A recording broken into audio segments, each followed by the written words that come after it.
This episode is brought to you by Wear Buff, your go-to for Buffalo-inspired apparel. Get your hands on stylish t-shirts, hoodies, and more at wearbuff.com. That's wearbuff.com. And make sure you use the promo code TWB at checkout for 10% off your first order. Stay Buffalo proud with Wear Buff. The Buffalo Bills wrap up the preseason with a 31-26 loss to the Carolina Panthers this week on the Wandering Buffalo podcast. You're now listening to the Wandering Buffalo podcast with your host, Justin Godford.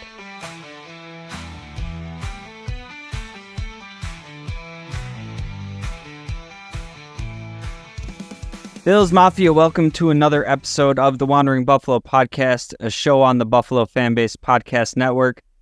My name is Justin, and I will be your host today, and we did it. We made it through preseason. We made it through the offseason. Next game up for the Bills, regular season, starting the quest for that highly elusive Super Bowl victory. So I don't want to spend, a ton of time breaking down this last preseason game. We've been saying it the whole preseason of, taking everything with a grain of salt and, who's playing with who and, who has success, but who are they playing against, all that type of stuff. And when we get into this third preseason game, you're seeing nearly none of the starters for the Bills. You match it up with a comparison of the Panthers, who are in a very different spot of their life cycle as a team. Their first-round quarterback is playing a decent amount of football in this game. Meanwhile, we're, trotting out Anthony Brown, who's been on the team for about 5 days, whatever. So I don't want to spend a ton of time, breaking down the whole game, everything that happened. Just kind of want to touch on some of the players that I thought popped for me. And to me, this is the third preseason game. It has largely become, for me, some of these guys that are roster bubble guys. Will they make it? Are they going to get cut? Do they have a path to the practice squad? Those are the kind of players that, I'm really following during these games and kind of looking for guys who haven't popped much in the preseason to, show me something to tell me I was wrong about them type deal. And I do want to start with the quarterbacks. And again, this is going to be kind of like my last blanket statement on it. I understand it's the third preseason game. I know it's basically the most meaningless football game that we'll watch, right? But under the context, the situation of everything, I do want to start with the quarterbacks. And, we're start off the season with Josh Allen, Mitch Trubisky, and Shane Buechele. Mitch Trubisky and Shane Buechele both get hurt, and we bring in Ben DiNucci last week and Anthony Brown this week. The two of them combined have about 2 weeks on the roster, and I will say that I was at least marginally impressed with the two of them and kind of putting it up against Mitch Trubisky. And I know this is going to get into Mitch was playing against starters, all that type of stuff. But for a very long time on this podcast, I've been kind of advocating for using a draft pick on, a mid to late round pick on a toolsy quarterback that can be behind Allen, that will bring something to the table if Allen goes out, maybe develop to be something down the road. And I don't get that with Mitch Trubisky, and I hear Joe Marino say it all the time. Bruce Nolan talks about it all the time. Having the variance, the tools, some options at your backup quarterback if you're not going to get, an acceptable level of play that's going to get you through games. Give defenses some variances to deal with. And I think I saw that from both of these quarterbacks in the game. And while we're talking about it being backups and, coaches aren't really game planning, it's more about getting these players the exposure, all that. I will say that I like the game plan that Joe Brady put together for these guys. There was, some quick throws to get the ball out of the quarterback's hands, let the receivers go create. The quarterbacks got themselves involved with, some scrambling, moving around.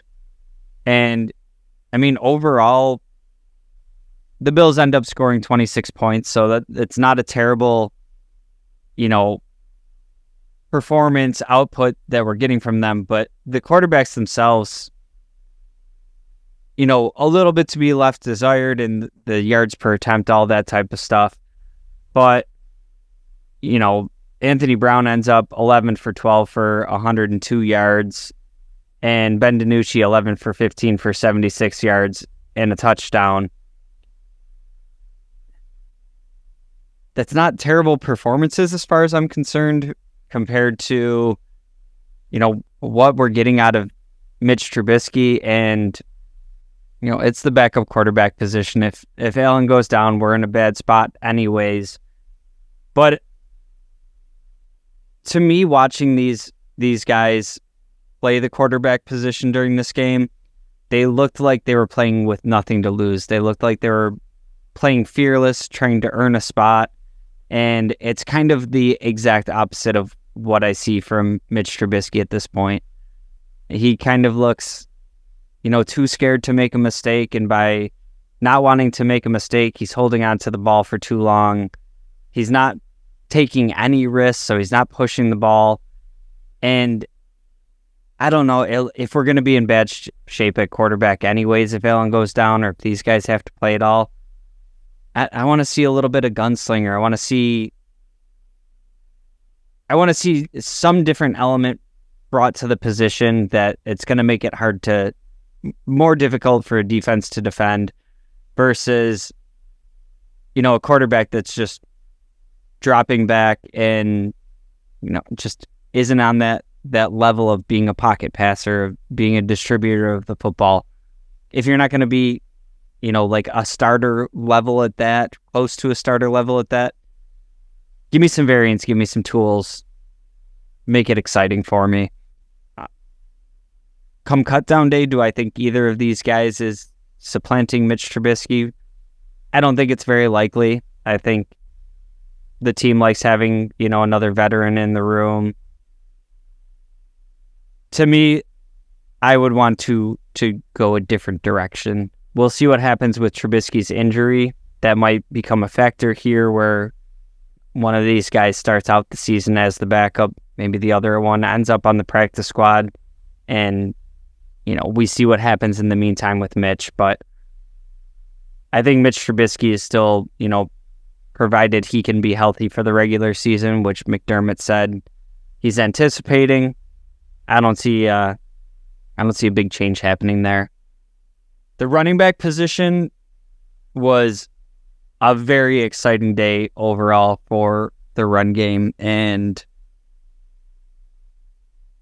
going back to the first preseason game where, any of the running backs weren't able to get really anything going, we saw a little bit more last week. And then this week it just came alive. And Frank Gore Jr., I get it. He's not the biggest. He's not the fastest. He's not, a lot of the things that you see from elite NFL running backs. And I'm not sitting here saying that he's an elite NFL running back, but he was exciting in this game. And I've talked about him a little bit in the past of kind of loving the pedigree, having his father be in the league as a running back and having such a long career at the position in the NFL that has the shortest career. I just love that he was around that his whole life and kind of has the ideas of what it takes to have that type of career. I love his running style, and defenses don't really need to have fear in him that he's going to snap off this 70-yard run with 4.3 speed they can close the gap on him pretty quickly. And, if this was all of the Panthers ones out there, probably looks a little bit different. But I like the way he gets downhill. I like he's physical, he's compact. And, he put up 101 yards on 18 carries, had a touchdown. He had a really nice day. Darrington Evans, gets hurt in this game, which gave Frank Gore Jr. a little bit more run. But when he was in there, he was looking pretty good himself. He gets involved in the passing game, 3 receptions for 28 yards, and another 15 yards on the ground. I feel like both of these dudes could pretty easily be a running back 3 on a lot of teams. And unfortunately, they both end up not finishing this game with injuries, so we'll see what happens. One, maybe both end up on the practice squad. Maybe there's some, injured reserve gymnastics going on to kind of keep these guys safe. But, going forward, Ray Davis still being unproven. We have a James Cook contract situation coming up. If one of these guys can kind of show that they could, be a full-time RB2, I don't think that's the worst problem to have in the world. And, even going down to KJ Hamler ends up coming in as the running back after these two get hurt and has 3 carries for 21 yards. I know he's not going to play running back in the regular season. Maybe he'll get, an occasional touch, whatever, if he even ends up making the team. But I thought it was kind of exciting to see him actually get the ball in space and like what that speed looks like compared to these other NFL players. Because I feel like we haven't really seen it. We've seen it a little bit in the return game, but we haven't seen him very involved in the offense. We haven't really seen much drawn up for him. We haven't seen much success. And just seeing what that burst actually looks like kind of was a nice reminder of like why this guy's in the mix. So, albeit coming in unfortunate circumstances due to injuries to the other guys, I had fun with it. I enjoyed seeing him taking some carries. The passing game, nothing remarkable from any of the receivers that I've really been keeping an eye on for that wide receiver 5/6 role, whatever the Bills end up keeping. I thought the kind of the biggest negative performance for a player would have to go to Tyrell Shavers, who is somebody that was, really standing out through training camp. And there's been a lot of talk I'm seeing going around on social media of this, would-be touchdown, and it was a pass from DiNucci, I believe. And, people saying that it was a bad ball from DiNucci and that's not on Shavers, whatever. It is what it is. People can have their opinions. To me, watching that play, it looked like Shavers really slowed down out of the break, and had he just continued running his route at the same speed, that ball would have been right on him. It would have been a touchdown. Would have been, a nice ball placement where really only he could have gotten it. And it just looked like bad speed out of the break, and even at that, still looked like he might have had a chance to recover and just kind of played the ball poorly in the air. So I'm not putting that one on the quarterback. I'm putting that one squarely on Shavers. And for someone who's made some noise and was kind of looking to crack this roster, I thought that was a play that really could have set him apart and kind of had that effect, but it went the other way. Zach Davidson had a pretty nice game, 4 catches on 4 targets, 23 yards. Trey McKitty, 1 catch for 20 yards, and I think these two are interesting especially when considering the injury to Quentin Morris. And if this is a situation where Quentin Morris is going to miss some time, I think the like hot name right now, the popular vote would be for Davidson, because he's out there and he's, more of a natural pass catcher. He's made a lot of noise in training camp.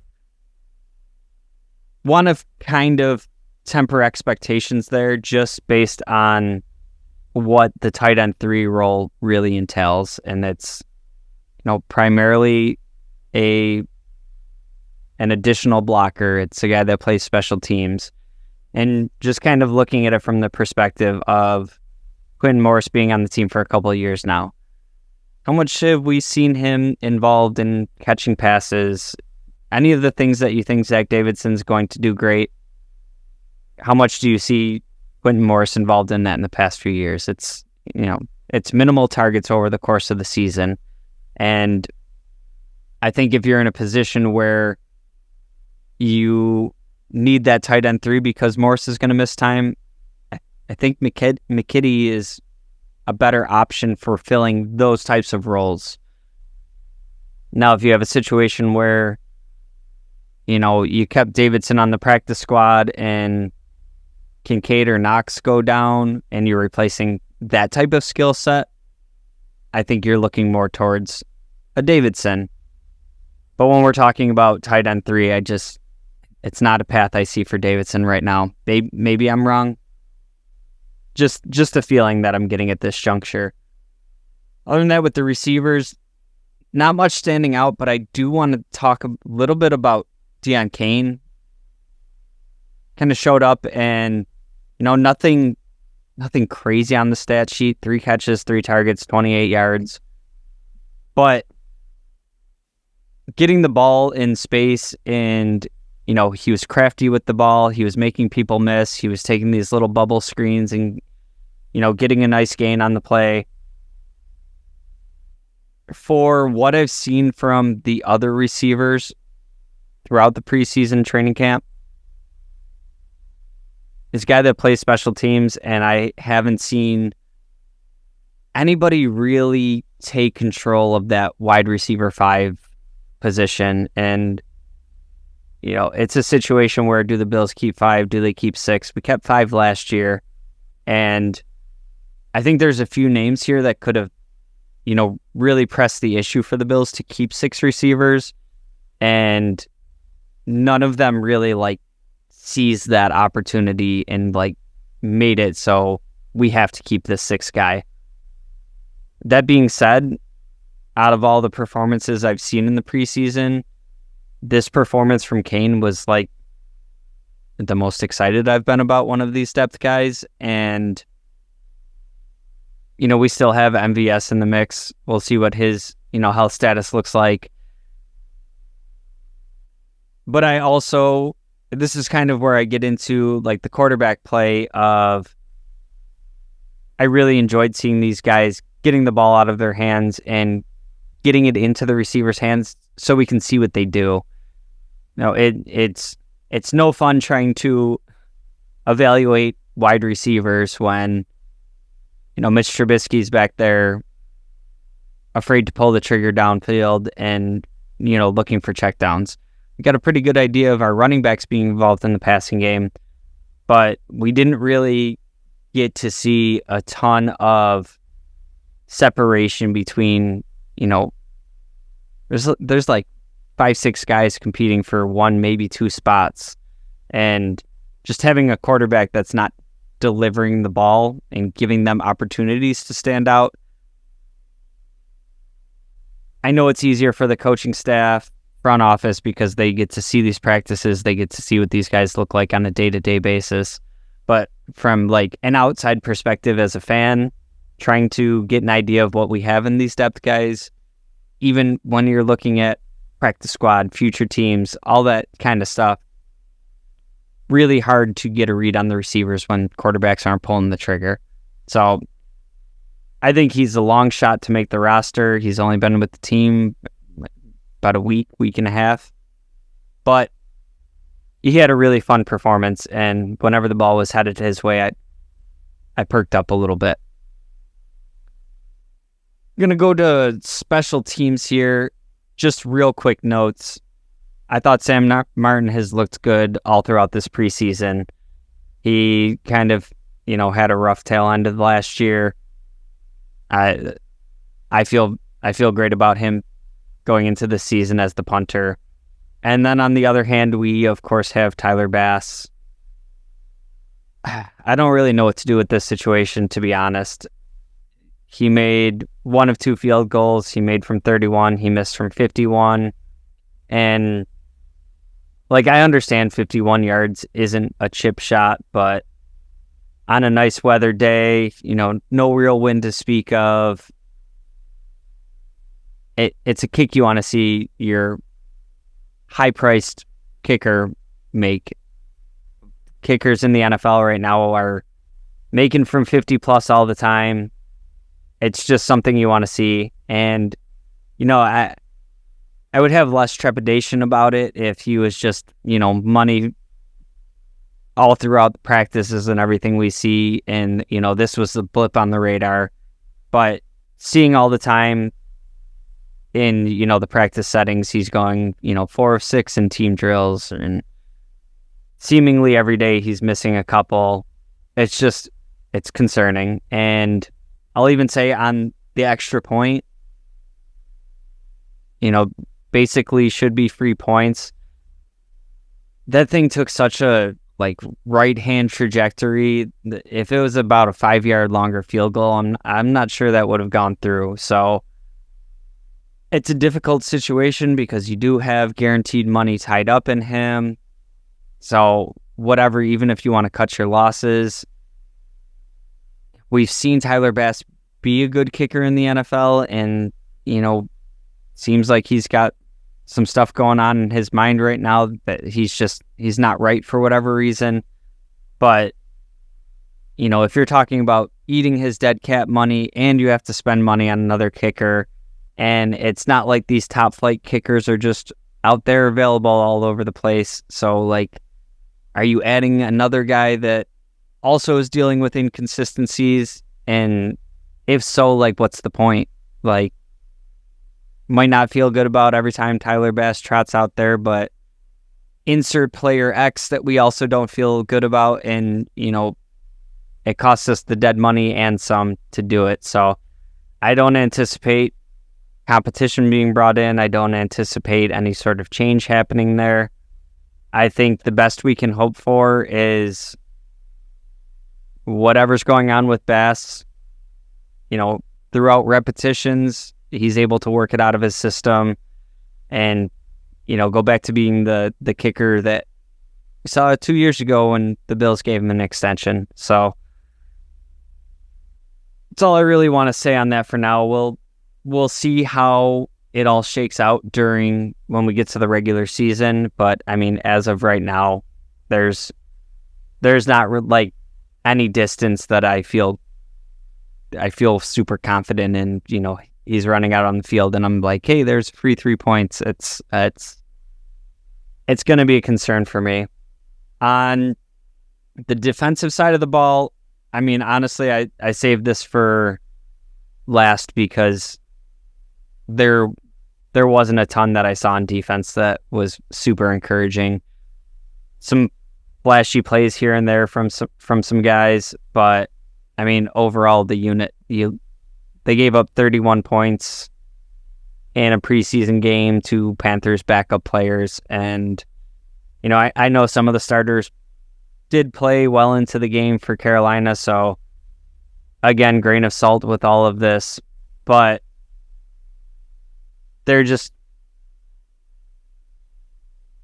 Panthers just kind of had their way with the Bills on defense. So they're not a ton of people standing out here. I thought Branson Dean looked disruptive at times, but it's also kind of with the caveat that I haven't really seen anything else from him throughout the preseason. So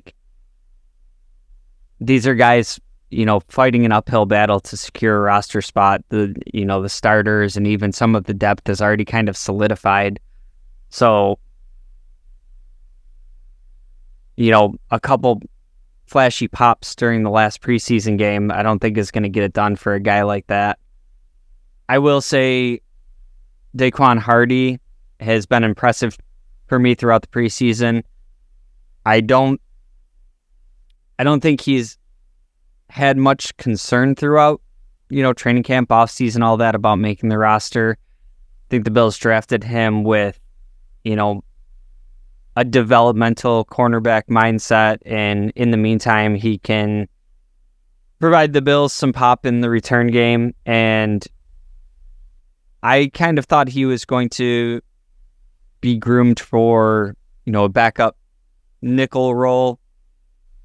It seems like we never really have a super solid backup behind Taron Johnson, but he's been playing a lot outside, and he's looked great to me. And also in the return game, we saw some questionable decisions. Again, it's preseason. Maybe the coaching staff was like, go out there and return everything you can. We want to see what you look like with the ball in your hands.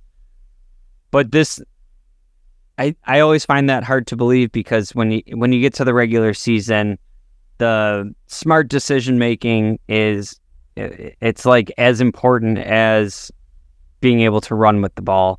So, some of those decisions to take the ball inside the 5-yard line and not try to let it bounce through the end zone, things like that, I thought we saw that get pretty well cleaned up in this game. Thought Eli Ankou flashed a couple times. Andreessen continues to be a fun story. 8 total tackles, 2 solos. I thought the game against Pittsburgh was, a much better game for him. He was all over the place. This game was just kind of like a good game for him. And I think we've seen a little bit of his deficiencies in the passing game, which is something that hadn't really popped up yet.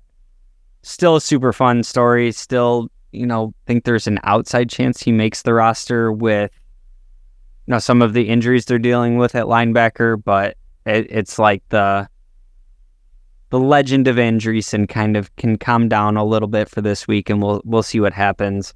I could see him being, a practice squad player that ends up getting the practice squad protection designation. But we'll see what happens. Like I said, we're through the preseason. We're coming up on roster cut down day, so we'll make sure we're giving you an episode right after that.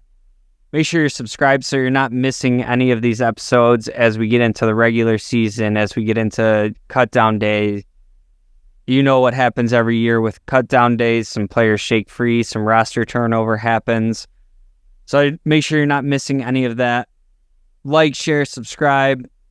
Tell a friend about the show. I mentioned this last week. We're super close on YouTube to 1,000 subscribers, and it's been a huge, milestone goal for us. So if you're watching this on YouTube and you haven't done so, I do ask that you, subscribe. Make sure you're not missing any episodes. Make sure you're checking out the FamBase Podcast Network. We got shows coming out every day of the week. There's something out there for everybody. If you hated this show, there's probably one out there that you'll love. So give a couple shows a listen and see what you think. I want to thank you again for joining me on this week's episode. And next we'll be talking roster cut downs and be gearing up for the regular season. As always, go Bills.